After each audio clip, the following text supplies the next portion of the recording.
तो संत किसको माने? संत कौन? महाराज जी, बाहरी वेशभूषा से देखा जाए तो कौन, और आंतरिक स्थिति से देखा जाए तो कौन महाराज जी? सबसे पहली बात है, तीन का जो विजयी होता है उसे साधु कहते हैं। सब पूरे शास्त्र के हम सार बात बता देते हैं।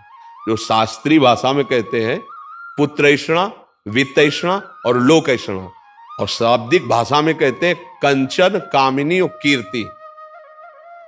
जो काम पर विजय प्राप्त किए हैं और जो धन पर विजय प्राप्त किए हैं, धन पर विजय प्राप्त मतलब धन की आशा का त्याग किए हुए हैं, और जो मान कीर्ति की वृत्ति का त्याग किए हुए, उसे ही महात्मा कहते हैं, उसे ही महापुरुष कहते हैं। जो मदन, मद, मोह, मत्सर, इन पर विजय प्राप्त की। महाराज जी, ये तो आंतरिक स्थिति हो गई। अभी हम जो संसार में सामान्य जीव हैं, आंतरिक स्थिति का ही बाहर प्रकाश होता है, यह बात समझ लो। घर में दीपक जलेगा तो खिड़की से बाहर से रोशनी पता चल जाएगी अंधेरा है कि प्रकाश है। व्यवहार में पता चल जाएगा। ड्रामेबाजी का व्यवहार अलग होता है, समझ रहे हो। अगर हम रुपया लेंगे ना तो तुम्हारे दिमाग नहीं बदल सकते, ध्यान रखना। और जिस दिन हम पैसा लेने लगेंगे उस दिन ये सब नहीं चलेगा जो आज देख रहे हो आप। ये आज इसीलिए है बिल्कुल प्योर शुद्ध काम, कोई भी मिलावट। हम आपको हलवा पूड़ी का प्रसाद नहीं दे सकते, हमारी क्षमता नहीं। हम आपको गुलाब जामुन का प्रसाद नहीं दे, हमारे यहाँ प्रसाद नहीं बटता कभी, क्योंकि है ही नहीं तो बचे क्या। जो व्यवस्था है वो अपना किसी तरह उधर पोषण के, सब अपने धर्म से कार्य में लगे। महाराज जी, बाहरी वेश से, जैसे आपने बोला एक तो मुंडन और एक ये, तो क्या ये किसी गुरु द्वारा ही प्रदत्त होता है? गुरु प्रदत्त, बिना गुरु प्रदत्त सन्यास या वेश नहीं धारण किया जाता। आज सैकड़ों लोग बिना गुरु प्रदत्त धारण। हाँ, थोड़ा सा वैराग्य आया, थोड़ी दाढ़ी बढ़ गई, वैराग्य का तो आया नहीं, तो नहीं तो गुरु शरण में होगा। थोड़ा सा प्रमाद आया, कायरता आई, और भेष परिवर्तन कर लिया। माल छानने को मिलेगा, पूजने को मिलेगा, रुपया मिलेगा, उन्हीं से नौटंकी नाटक होता है। और जब वैराग्य आता है तो फिर ये नहीं होता, फिर भगवत प्राप्ति की चाह होती है। और फिर जो ये वैभव होता है वो आखिरी बात होती है। जब सिद्ध हो गया, भगवत प्राप्त हो गया, काम हो गया, तो भगवान जगत मंगल में उतार देते हैं। ये प्रारंभ नहीं है, ये अंतिम होता है। आज प्रारंभ में क्या प्रचार करोगे जब तुम काम पर विजय नहीं प्राप्त की, क्रोध पर विजय प्राप्त नहीं की? प्रचार क्या करोगे? यही इसी का प्रचार होगा। रुपया होगा, प्रणाम होगा, नमस्कार होगा, भोग सामग्री, इसीलिए सबके दिमाग में भर गया। तो क्या होता है कि आजकल अर्थ की इतनी मांग हो रही, हर जगह अर्थ ही अर्थ है। सत्संग है तो अर्थ है, भागवत है तो अर्थ है, कोई प्रोग्राम है तो अर्थ है, मतलब जहां देखो अर्थ है।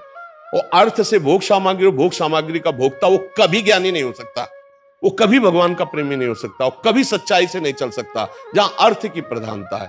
और अर्थ की प्रधानता, इसीलिए लोगों के दिमाग में बात बैठ गई है कि ये सब धंधा है, क्योंकि इसको धंधा बनाया जा रहा है।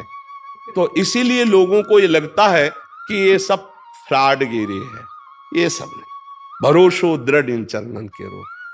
कभी भी संत महात्माओं ने अपने वचनों को नहीं बेचा है। ये जीवन की धरोहर है, कल जगत कल्याण के लिए कि बेचने के लिए है। महाराज जी, एक और प्रश्न है। ये तो हो गया एक। महाराज जी, आज देख रहे हैं कि कोई भी किसी को भी बाबा जी बोलता रहता है। वो पैंट शर्ट डाला है, वो कुर्ता पजामा डाला है, हाँ, क्या है कि उनकी मर्यादाओं को तो जानते नहीं है। संत किसी के आगे भी लगा है, हमारे यहाँ दिखाई देता है, कभी पैंट शर्ट में होते हो, कभी पूरे संत भगवा ऐसे धारण किए होते। ये सब नौटंकी नाटक संतों में नहीं होता प्रभु। एक गुरु मर्यादा होती है। जो गुरु ने लंगोटी लगा दी, जो गुरु ने भेष दिया, वो आजीवन उसको निर्वाह किया जाता। संत उसमें लंगोटी धारण करेगा? अरे बिना लंगोटी का कॉपी नवंता खलु भाग्यवंता, संत की स्थिति ऐसे। अच्छा, गृहस्थ में जो संत होते हैं वो अपनी मर्यादा से होते हैं। पैजामा कुर्ता पहने, कंठी है, तिलक है, नाम जप है, वो अपनी मर्यादा से रहते हैं। तो जो मर्यादा आचार्य परंपरा से बनी उसका त्याग किए हुए जानते ही नहीं। एक हितधाम में लाल कपड़ा पहने हुए थे, तो उन्होंने प्रश्न किया, तो जब उन पर दृष्टि गई तो स्थिति कुछ थी नहीं। तो हमने कहा प्रश्न बहुत ऊंचाई कर रहे हो, कहां से संन्यास लिया है? बोले कहीं से नहीं, अपने मन से पहन लिया। तो अब क्या होता है कि भेष बनाने में कोई ज्यादा देर तो लगती नहीं। नीचे लाल पहन लो, ऊपर लाल पहन लो, नीचे पीला पहन लो, ऊपर पीला पहन लो, जैसा मनावे वैसा तिलक लगा लो। कोई जानने वाला तो है नहीं कि आपके संप्रदाय का तिलक लगाएं, आप किस आचार्य से जुड़े हुए हैं। अब वो क्या है, वो जो कार्य करेंगे वो संसारिक कार्य करेंगे और बेइज्जती होगी संतों की। ये देखो, ये अमुक बाबा, अब वो पैजामा कुर्ता पहने अमुक संत। यार, संत किसके आगे लगता है? आचार्य परंपरा से जुड़े हुए, वैराग्य दीक्षा लिए हुए, उनके आगे संत लगता था। भाई, ऐसे आचार्य, शास्त्री या ऐसे पदों से हम सम्मानित सबको किया गया। लेकिन संत शब्द लगा है आचार्य परंपरा से जो संत